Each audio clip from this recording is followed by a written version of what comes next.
Hello my dear sewing friends, it's Elisa here, and today I think we're going to have a really fun video, a little bit different than usual because today I'm participating in the sewing machine must-haves tag. Now the tag itself was started by Michelle from Michelle Sews Again, but I was tagged by my dear friend Agatha from Agatha's Cottage, and I will leave both of these channels of these two very lovely ladies in the description of my video. But basically, sewing machine must-haves is about your list of the boxes that a sewing machine must check. Let's say if you were to buy your sewing machine all over again, or perhaps if you are in the market for a new sewing machine. And as you can see, here I have my trusted old sewing machine. Has been with me for the biggest part of my sewing journey. And as you know, I've been sewing for over 10 years now. And on this side, I have a brand new sewing machine that's been with me for about a month. And I love them both, by the way. They're both great machines. So in my particular video, I'm going to compare these two machines and I'll give you the biggest differences between them, as well as I'm going to mention my sewing machine must-haves and some of the things that I did not think that I was going to need or that I was going to like in the new modernized sewing machine, but it turns out that I do like those things and that I do appreciate them. So that was a very interesting bonus. But before we do dive in, I do have to mention though that my perception and my understanding of what sewing machine needs to do and what functions it has to have has changed and almost taken a 360 from the moment that I started sewing over 10 years ago all the way through now. To give you a little bit of a better understanding of what I mean, there's this one moment that I sort of remember quite vividly. I don't remember what exactly I was sewing, but I remember it was Berta Style magazine, and that's how I started sewing all those years ago. And I remember I was reading through the description of the project and it said something along the lines like finish the hem by hand. And in my mind I thought, oh, how horrible, because at that point I thought that sewing machine is the central point of my sewing and basically is the thing that does all of the heavy lifting. So in my mind at that point I thought that anything that is completed by hand is inferior, and surely a sewing machine should be able to do everything. If you've been watching my sewing channel for a while, or perhaps even a couple episodes here and there, I think you probably realize how different it is from what I've been doing. So you see me with a lot of hand basting, you see me do quite a bit of things by hand. I will definitely finish the hem by hand if needed. If that provides a really clean, impeccable, and visible result that I'm after, I will definitely attach things by hand if it means cleaner, more controlled way of doing things. I will definitely do a lot of things by hand, and that doesn't mean that it's inferior. In fact, I've made entire garments by hand sewing only, and they hold up really great in wash and wear, and you can't even tell that I've been hand sewn. So I'm definitely going to be doing that again.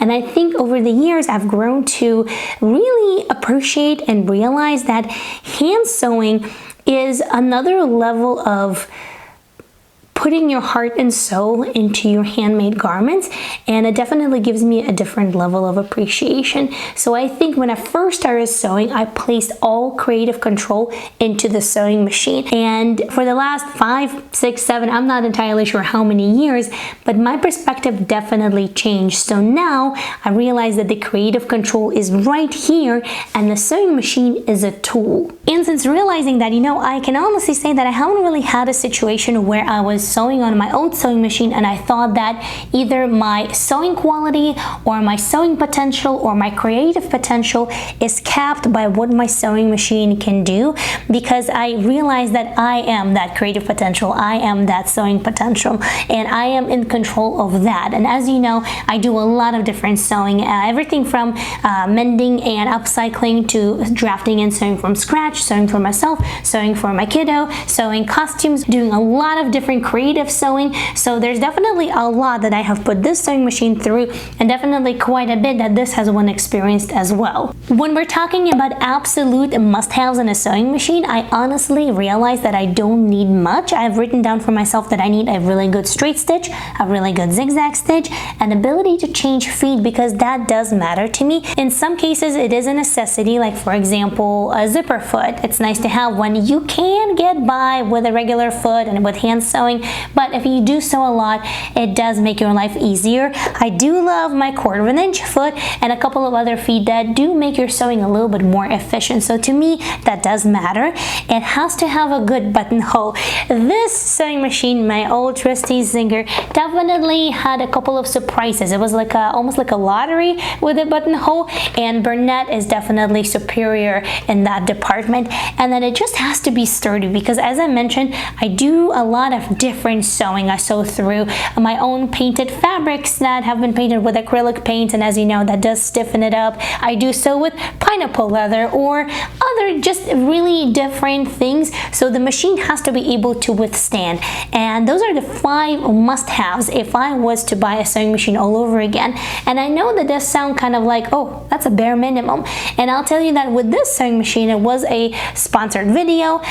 It was gifted to me, and I actually had an opportunity to choose a more expensive sewing machine, a lot more expensive sewing machine, and I said, you know what, I don't actually need that, because number one, I wouldn't spend that money if I was to buy a new sewing machine all over again, and number two, I like when it's not too simple, when it's not too fancy, when it's just right in the middle.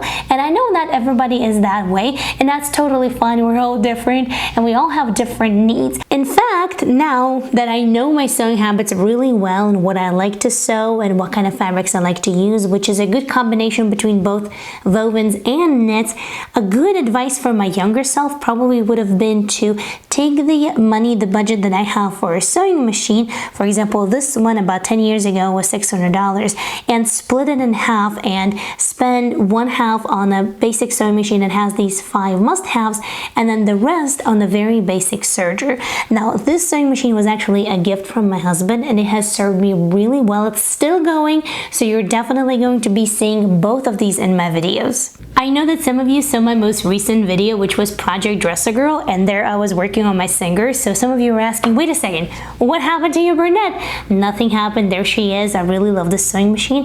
It's just that particular video was actually recorded about a month in advance, which was way before I received my Bernette.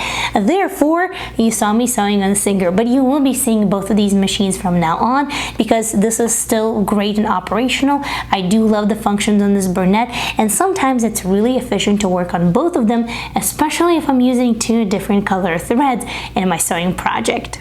Now, you also might be thinking, well, if you love your Singer so much and it's still operational, still works great, why did you agree on a Bernette? Well, there is a very good reason for that, and I will leave a little description and explanation of what happened and sort of how stars aligned in the description of this video, because I realized that not everybody is interested, and I really want to jump into the comparison of these 2 machines. First, I must say that these machines are actually pretty similar. Now, Bernette is more advanced, it has more functions, but they do remind me of each other. And when I started sewing my Bernette, I felt right at home because it does feel like my Singer. Now, one really big difference that actually was noticed by my daughter when I first started sewing with Bernette is how quiet this machine is. She said, "Oh, mommy, this machine is so soft." Because whenever I was sewing with my Singer, she would be sitting right here, coloring, doing some crafts, and sometimes she would say something like, "Mommy, that is too loud." With Bernette, we can actually have a conversation with each other as I sew. The difference really is dramatic, and I never really thought about it because I had nothing to compare to. But in this case, Bernette is definitely a lot quieter. So if you sew on the weekends or in the evenings, like for example I do, this definitely can be a factor. Now, the function that my Bernette has but my Singer doesn't, and the function that I did not think that I needed, was the auto cut off. And one of the reasons why I didn't really think too much of it is because I prefer leaving a longer thread and then pulling it to the wrong side of the garment, tying it in a knot, and then all of those threads, hiding them in the seam. But once I did start with the auto thread cut off and back stitching, I was like, oh, this is nice. This is nice. So I didn't really think that I was going to like it that much, but I think it's just once you have it and once you use it, you kind of get sucked into it. So I might be changing my opinion. I don't know just yet. Of course, we'll see as the time passes, but that is one function that Bernette has and my Singer doesn't. Now, as I mentioned, both of these machines are great, at least in my opinion. I like them both, but I definitely appreciate the fact about Singer that it doesn't cost an arm and a leg to buy different feet, because because I do like my 1/4" foot, like I mentioned. I do like my edge stitching foot. I do like my ruler foot. And the price for any additional feet for Berninas and Bernettes, if you've seen, you know. Now, this particular bundle did come with a different feet, which was a great thing. And by the way, there is a very specific bundle, and I will leave the link for it for you guys in the description. Really good bundle. You might want to take a look at it. But in this regard, I definitely think that my Zinger is taking the lead. Another really big difference is the ability to sew without a foot pedal. Now, until Bernette, I actually had no idea that that was even possible. Of course, you can hand crank the machine, but actually full-blown sewing without a foot pedal, yeah, I had no idea that that was possible until I went through the sewing machine manual for Bernette and realized that there is a button that allows you to do that. So that's another really big difference. Speaking of sewing machine manuals, here's an interesting fact for those who have Bernettes and even Berninas, by the way. When I was doing a little bit of research about the machine and I was actually looking up the names of decorative stitches that this machine has, I went onto Bernette website and I found that they have this sort of like a workbook or master book or something like that you can download for free. It's like the additional sewing machine manual that offers a lot of extra tips and tricks, a lot of advice, and it's sort of like a workbook, so you complete each exercise, and I definitely highly recommend that because it did have some additional information and I was like, oh, this is really useful. I know I mentioned that already, but I'll say it one more time. Another really big difference between these machines is that this one does a much better buttonhole than this one. Now, these next 2 points probably wouldn't really been that big of a difference if I was sewing by myself and for myself only. But because I do have a little one, and from what I see, it seems like she will want to sew on a sewing machine. And therefore, the first one, which is the speed control, is very useful when you're working with kids and when you're just starting them on the sewing machine. My Zinger doesn't have that. And number 2, both of these sewing machines have a really nice selection of decorative stitches.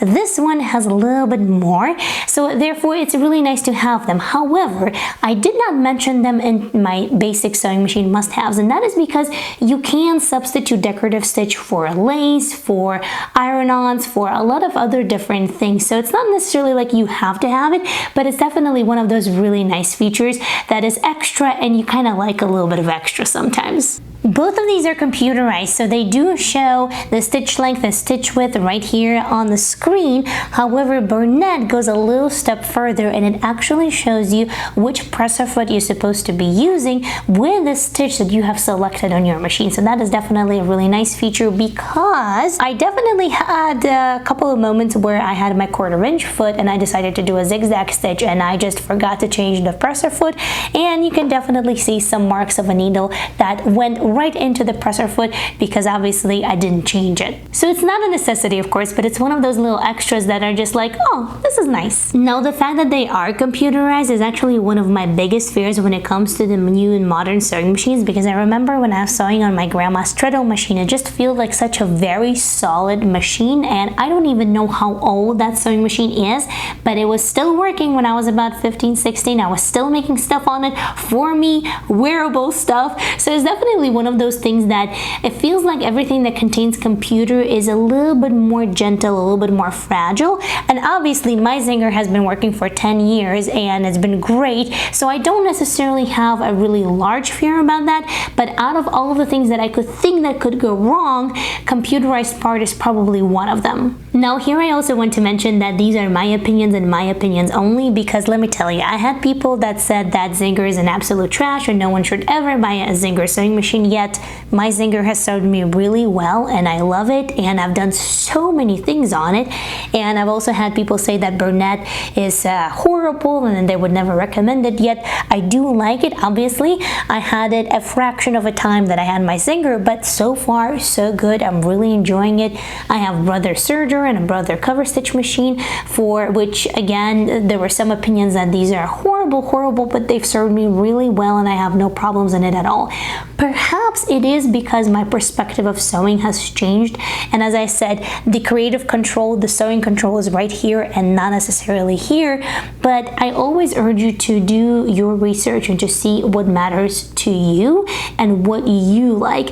And I haven't tried every single sewing machine out there, but for my needs, and as you see when I sew on the channel, these two have been really great. Perhaps it was a slightly deeper video than I was expecting it to be. We were talking about different mindsets and things like that. But I truly hope that this sort of solidifies what I say in almost every single video, that you can create beautiful things with what you already have at home, because you are that creative and that sewing potential. Now, I truly hope that this video maybe changed your mind a little bit, or perhaps helped you decide on your next sewing machine. Now, if you do have a serger and you're wondering what else the serger can do, and it can do quite a bit, then click on the video right over here. I'll show you 5 really fun, really easy techniques that you just gotta try. So I'll see you in that next video, and until next time, happy, thoughtful sewing. Bye!